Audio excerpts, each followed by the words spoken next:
দুনিয়া জমিনে বান্দাদের উপরে নাজিল করেছি, বান্দাদেরকে তওবা দিয়েছিল, আমার রাসূলুল্লাহর উপরে নাজিল করেছিল।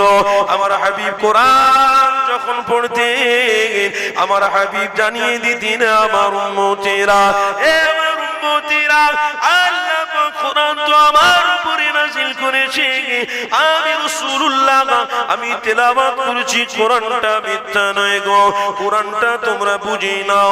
আহারে ওই মক্কা শরীফে আমার আপনার নেতা নবী মুহাম্মদ মুস্তাফা যখন কোরআন তেলাওয়াত করতে লেগেছে, বেঈমান বেদিনের কানে কানে আওয়াজটা পৌঁছে গিয়েছিল। আল্লাহ নবীদের দুনিয়ার বাদশার কথাটা যখনই পৌঁছে গিয়েছে বেঈমানদের কানে, ওই বেঈমানেরা আমার রাসূলুল্লাহর কাছে আসলো, আমার হাবিবুল্লাহ সামনে এসে হাজির হয়ে গেল। আমার হাবিবকে জানাতে লেগেছে, আপনি কি পড়ছেন, আপনি কি পড়ছেন? আমার